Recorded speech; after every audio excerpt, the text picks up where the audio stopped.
So ನಾನು ಮರ್ತೋಗಿದ್ದೆ. ನಾನು ಇದನ್ನು ಗೆಂಡದಲ್ಲಿ ಹಾಕಿದ್ದೆ, ಅದರ ವಿಡಿಯೋ ಮಾಡಿ ಮನೆಯಲ್ಲಿ ಆದ ಮೆಣಸು ನಮ್ಮದು ಪರ್ಪಲ್.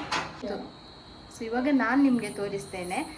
ಸಿಪ್ಪೆ ತೆಗೆದಾದ ನಂತರ ಗೆಂಡದಲ್ಲಿ ಆಗಿದೆ. ಪ್ಲೀಸ್ ಟ್ರೈ ಮಾಡಿ.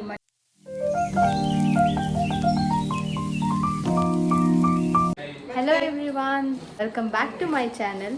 ಇವತ್ತು ನಾನು ನಿಮಗೆ ಬದನೆದು ಚಟ್ನಿ ಮಾಡೋದು ಹೇಗೆ ಅಂತ ನಾನು ಹೇಳ್ಕೊಡ್ತೇನೆ.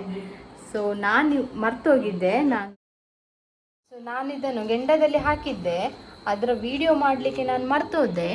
ಸೊ ಗೆಂಡದಲ್ಲಿ ಹಾಕಿದ ನಂತರ ಅದು ಈ ಥರ ಬರುತ್ತೆ. ಸೊ ಇದನ್ನ ನಾವೇನು ಮಾಡಬೇಕಂದ್ರೆ ಇದರ ಸಿಪ್ಪೆ ಎಲ್ಲ ತೆಗಿಲಿಕ್ಕೆ ಉಂಟು.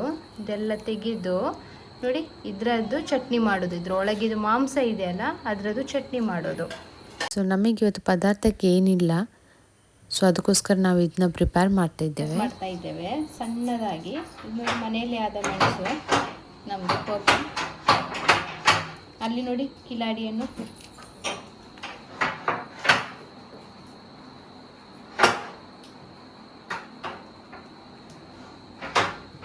ಸ್ವಲ್ಪ ಈರುಳ್ಳಿ ಕಟ್ ಮಾಡುವ.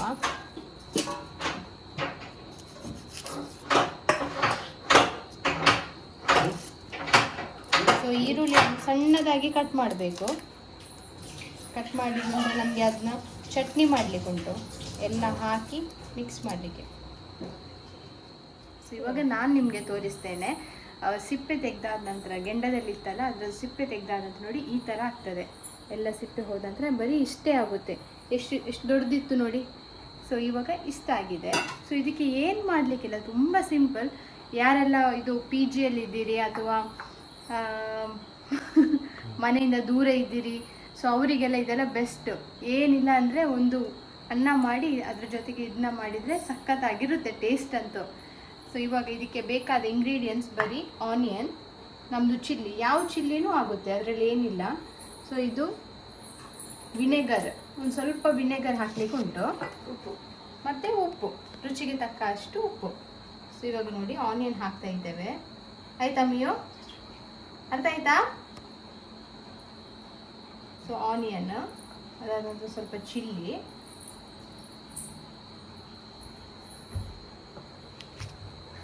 ಇವಾಗ ನೋಡಿ ಸ್ವಲ್ಪ ವಿನೆಗರ್,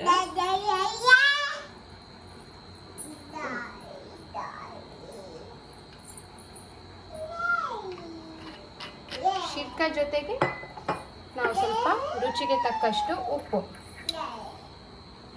ಸೊ ಇದು ನೋಡಿ ನಮ್ಮದು ಬೇರೆ ಸಾಲ್ಟ್, ಪಿಂಕ್ ಸಾಲ್ಟ್ ಸ್ವಲ್ಪ ಮುಗೀತು.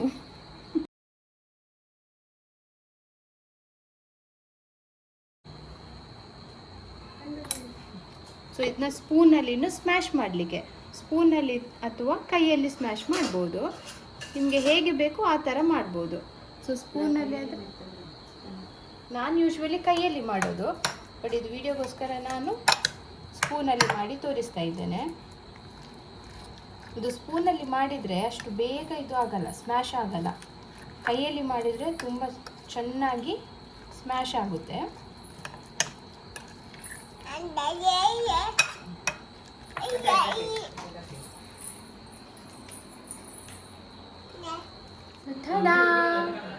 ನಮ್ಮದು ಬ್ರಿಂಜಾಲ್ ಚಟ್ನಿ ರೆಡಿ ಆಗಿದೆ. ಪ್ಲೀಸ್ ಟ್ರೈ ಮಾಡಿ ಮನೆಯಲ್ಲಿ. ಏನು ಜಾಸ್ತಿ ಇಂಗ್ರೀಡಿಯೆಂಟ್ಸ್ ಬೇಡ, ಬರೀ ಇಷ್ಟೇ ಇಂಗ್ರೀಡಿಯೆಂಟ್ಸ್. ಇದನ್ನ ಗಂಜಿ ಜೊತೆಗೆ ತಗೊಂಡ್ರೆ ತುಂಬಾ ಟೇಸ್ಟಿಯಾಗಿರುತ್ತೆ.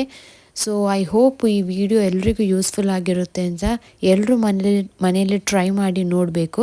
ಹಾಗೆ ನನಗೆ ಕಾಮೆಂಟ್ ಸೆಕ್ಷನಲ್ಲಿ ನೀವು ಕಾಮೆಂಟ್ ಮಾಡಿ ಹೇಳಿ ಹೇಗಿತ್ತು ಅಂತ. ಸೊ ಅಷ್ಟೇ, ಇವತ್ತಿನ ವ್ಲಾಗ್ ನಾನು ಇಲ್ಲಿಗೆ ಎಂಡ್ ಮಾಡ್ತಾ ಇದ್ದೇನೆ. Thank you so much guys for your love and support. Keep supporting me. Thank you. Bye bye.